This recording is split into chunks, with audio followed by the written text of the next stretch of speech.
Alors, je suis désolée, le micro n'est pas assez élevé, donc c'est vous qui allez devoir baisser. Eh bien, bonjour et bienvenue.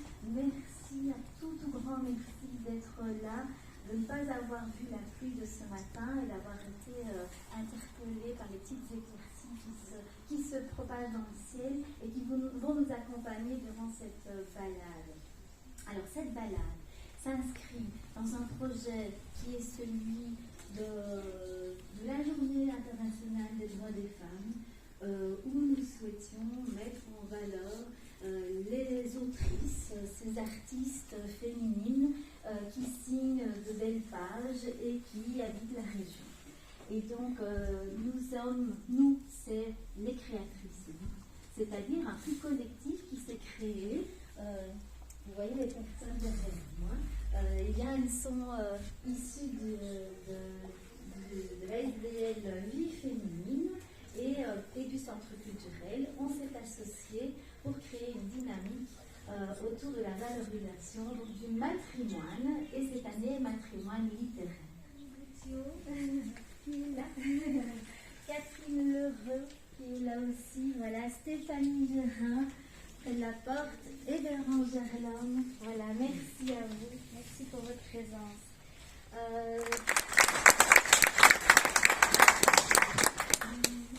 Qui va chaque fois ponctuer les débuts et les fins de ces petits moments autour des lectures. Des lectures, pardon. Et merci évidemment à sa maman, parce que ce ne serait pas possible non plus. Voilà, nous avons aussi un contrebassiste qui va avec la contrebasse, qui est Fred. Voilà. Nous avons aussi Gaba qui nous a bien aidé aussi dans les mises en voix et qui donnera aussi de sa voix pour aujourd'hui. Et son musicien, son guitariste, que vous découvrirez, je pense, que vous découvrirez plus tard. Voilà.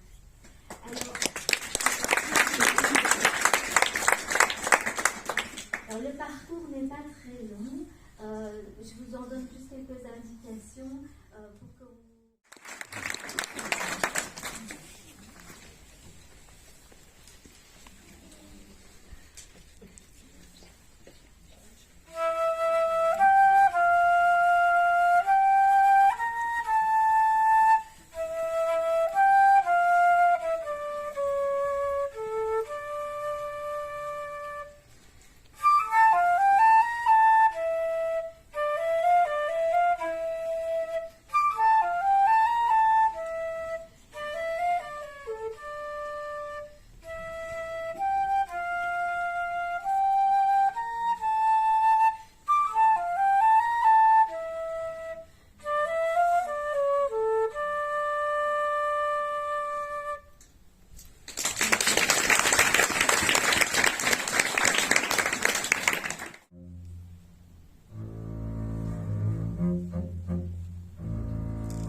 que s'allège chaque terre face aux granges comblées, et que s'ouvrent les poings aveugles serrés sur les si vieux orages, même si hurlent les moteurs qui brûlent l'air de nos campagnes, et que répondre à nos enfants qui nous demandent où va le monde et quel est le bon chemin.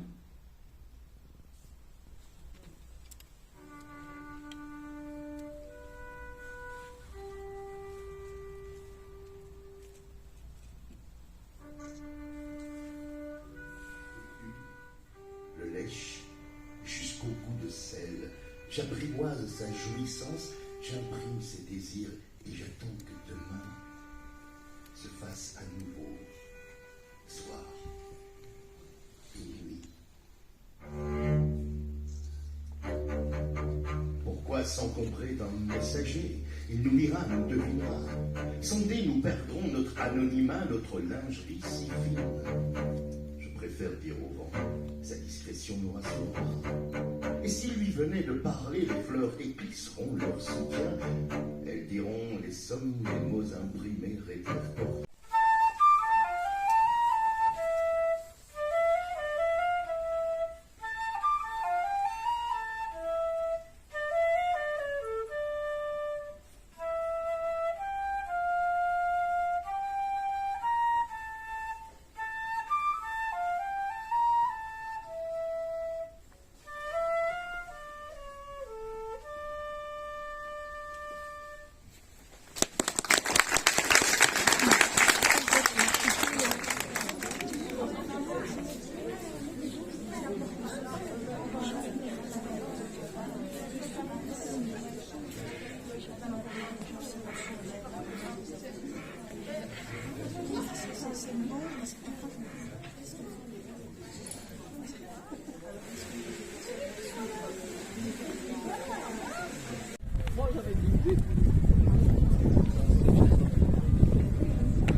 Parce que quand tu vois ce qu'ils annonçaient il y a quelques jours, comme peut-être tantôt. C'est dans le parc en fait. Ah, je sais pas, je suis Elisabeth. Surprise, surprise. Devant le public, tu te rends compte devant le public.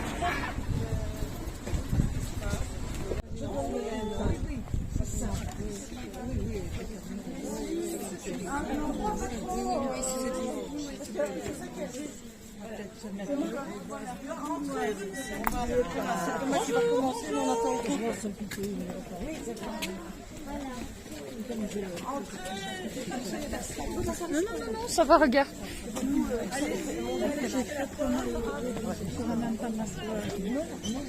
Je me suis recoincée.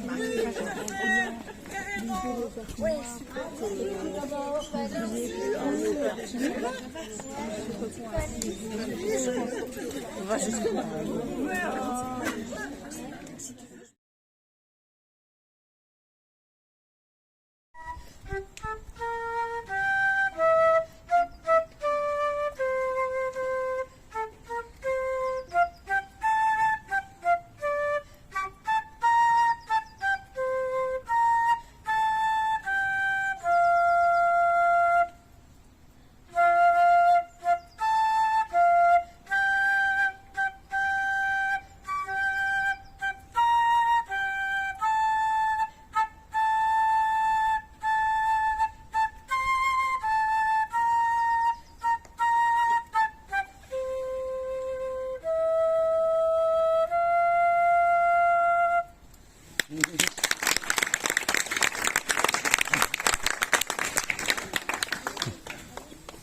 De notre rencontre, l'écriture un fil rouge dans les choses de la vie. Les mots ont toute l'importance, donc, pour elle qui traduit, recueille des récits de vie, anime des ateliers et, bien sûr, écrit elle-même. Anne-France est bien ancrée à Oui, avec ses souvenirs d'enfance rattachés à la maison de ses grands-parents paternels et qu'elle habite désormais avec son époux. La maison Racine, c'est elle, dans ce récit publié en 2021 chez l'Harmattan, dans la collection Encre de vie. Je vous invite à partager quelques moments avec elle et la maison.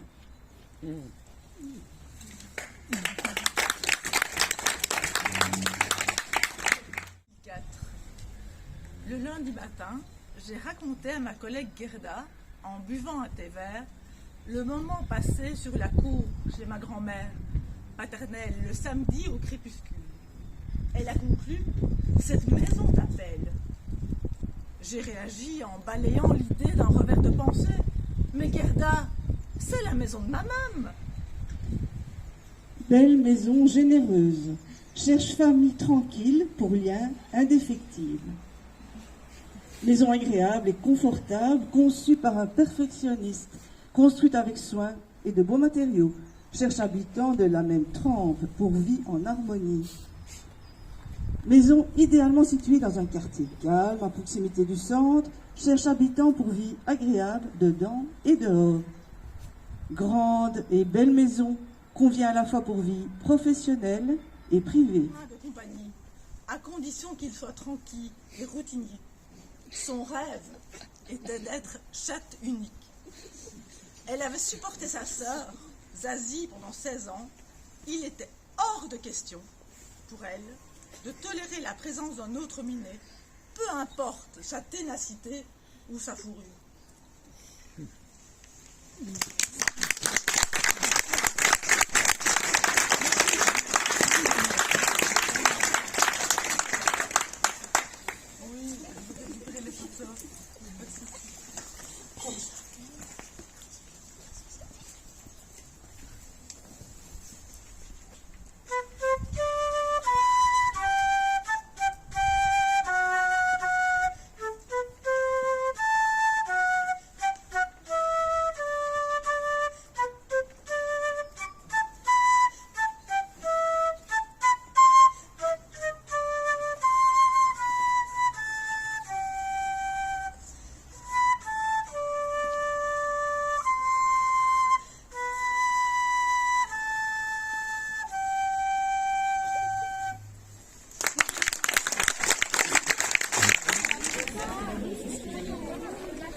Et ça, ils ont fait fort. Moi, je pense que les organisateurs du grand.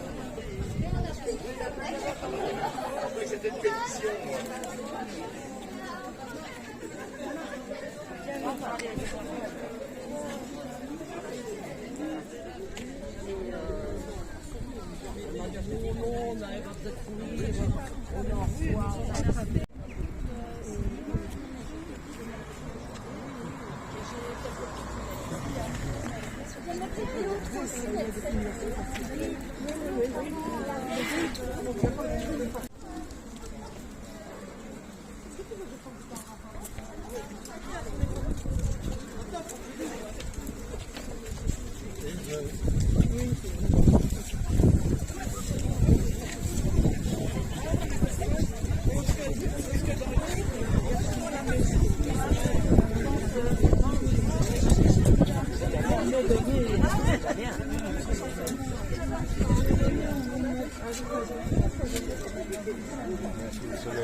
c'est dans cette pièce-là, à droite et à droite. Je vous compte. 1, 2, 3, 4, 5, 6, 7, 8, 9, 10, 11, 12.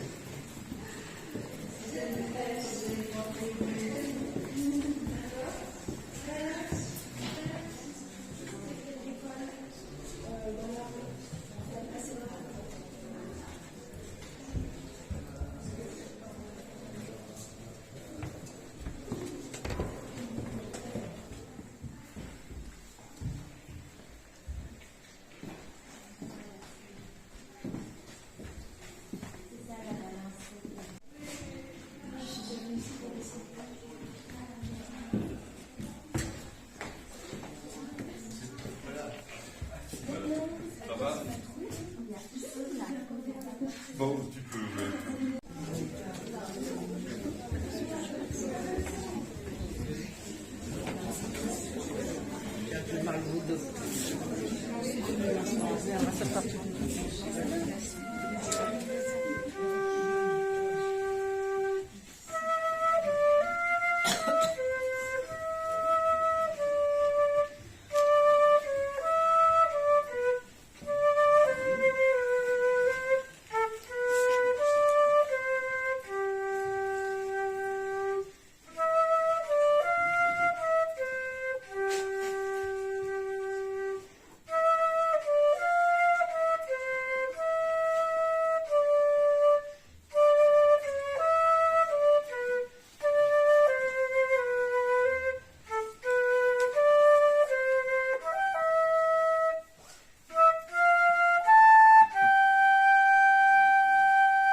Et voilà, c'est à mon tour d'assurer la présentation d'une autrice de la région.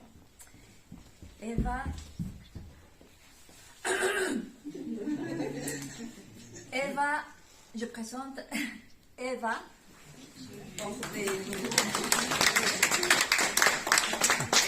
Elle a 29 ans. Elle habite maintenant à Marche, mais elle a passé sa jeunesse à Oui. Nous assistons à une discussion entre Azriel, le vieux professeur, les deux jumeaux Will et Yaelin, et leur sœur Olnea, souffla le garçon. Je t'en prie, l'invita Azriel face au silence qui suivit l'aveu de Yaelin. Consultant Will du regard, l'adolescent cherche son approbation avant de divulguer leur secret.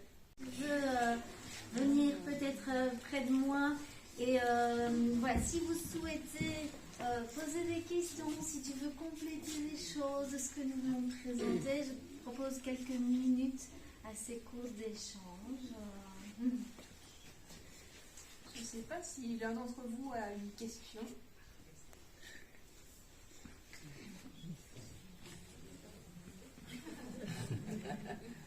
Merci en tout cas Arlette pour ta lecture.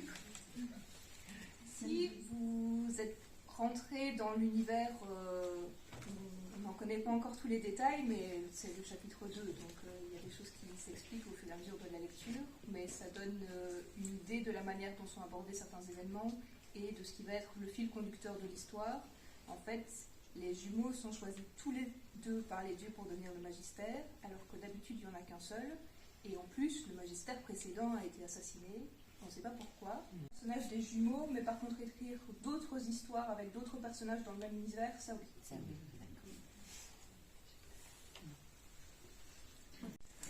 Qui est né en décembre 1966 à Willerijk, suivent des années d'enfance sous le ciel de l'Afrique avant de revenir au pays natal dans le Brabant wallon. Elle effectue des allées et venues entre différentes villes et régions pour finalement s'établir à Saint-Georges en province de Liège.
Ça reste plus.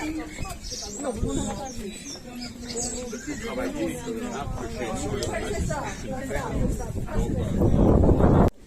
On a bien assemblé. On est allé conversation avec les copains. Beaucoup d'argent sera là-dedans.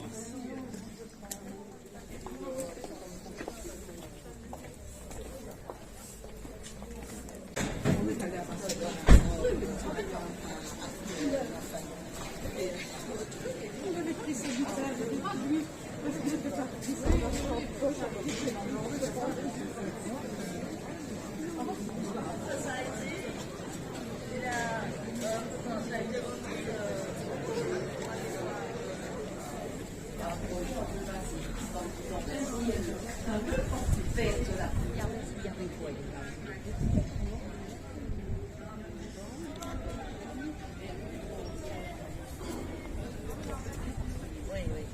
Il a été absent pendant quelques années. Ah oui. Et puis maintenant, il y a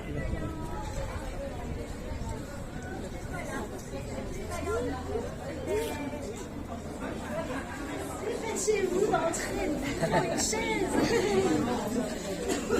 bien, bien.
mon tour de vous présenter une autre auteure régionale, Catherine Lheureux.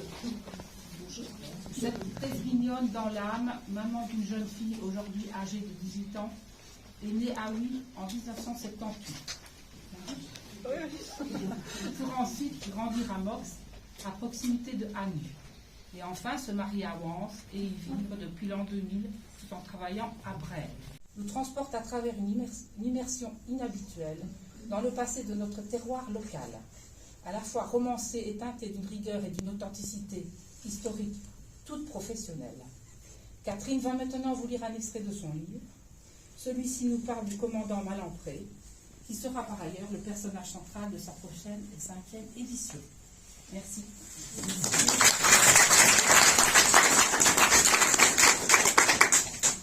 Merci à tous d'être si nombreux. Merci aux organisateurs, organisatrices de cette promenade. Merci à Myriam, à mon amie et ma voisine, pour ce mot d'introduction. Donc voilà, l'extrait que j'ai choisi est tiré de mon premier roman, Le Serment de haine, qui est paru en 2000. Le meurtrier est vu par un témoin qu'il ne peut pas nommer. Il a bien vu le visage de la personne, mais il ne connaît pas le nom de cet individu et de toute façon, il n'avait pas l'intention de collaborer avec les autorités. J'avais besoin à l'intérieur de cette intrigue d'une coupure dans l'enquête permettant à ce témoin de revoir le meurtrier dans un autre contexte, d'associer un nom à cette personne et de choisir évidemment, au lieu d'aller le dénoncer aux autorités, de le livrer à un odieux chantage, ce qui était une très mauvaise idée. Par la chaleur du bain, il s'était affalé dans le baquet, il était tout prêt à s'y endormir lorsqu'il entendit 3 coups frapper à lui. La porte s'entrebâilla pour livrer le passage au commandant Malempré.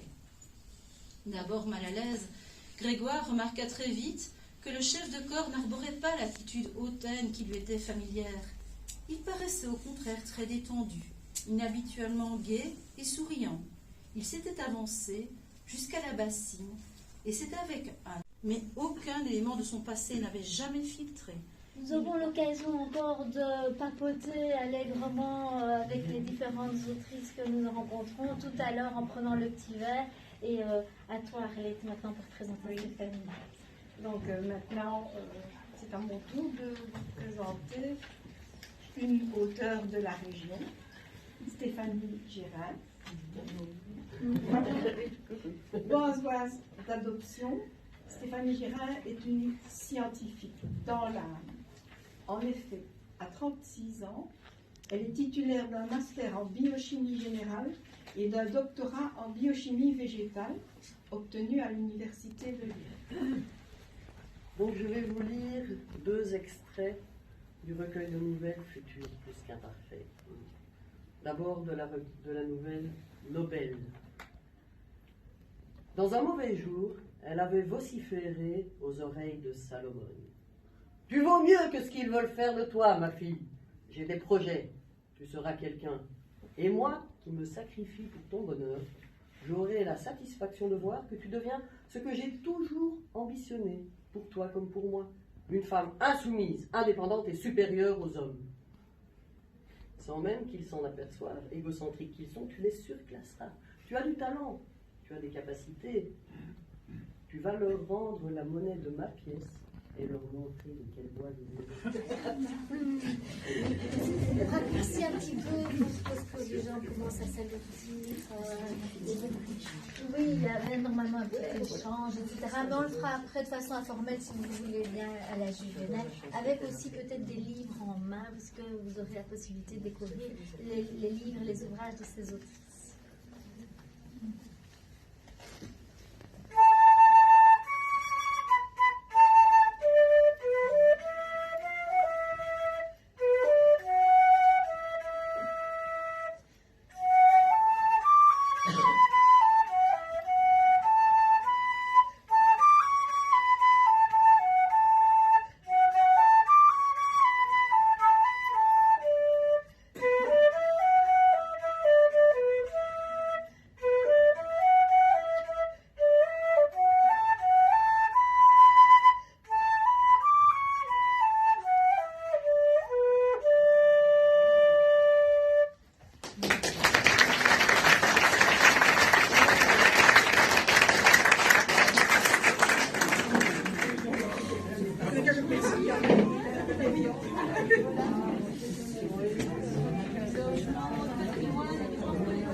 Enfin, l'après-midi, c'est le vachot.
Donc je vais lire le texte pour ne pas vous mettre trop d'appel, si vous voulez bien, pour rectifier si je me trompe.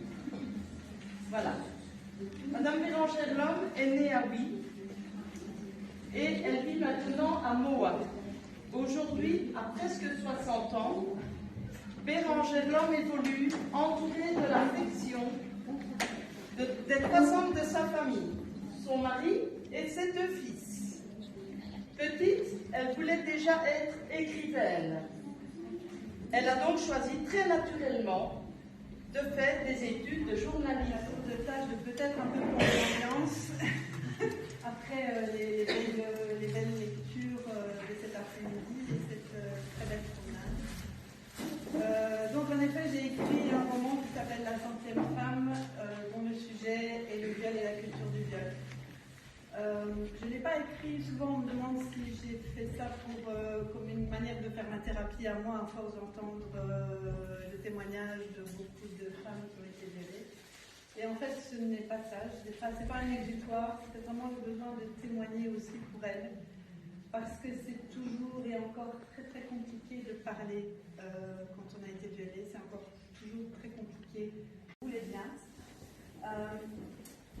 Mal nommer un objet, c'est ajouter au malheur de ce monde. Alors ces mots, ils sont issus d'un blog qui s'appelle Les mots tuent, et c'est un blog qui compile des articles pour dénoncer le traitement journalistique des violences faites aux femmes.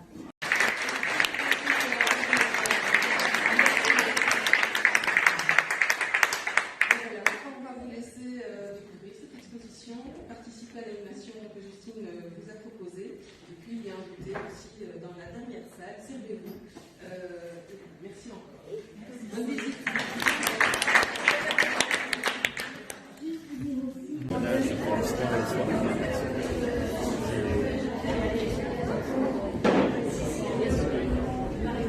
y a des choses à voir aussi. Nous, on a déjà vu.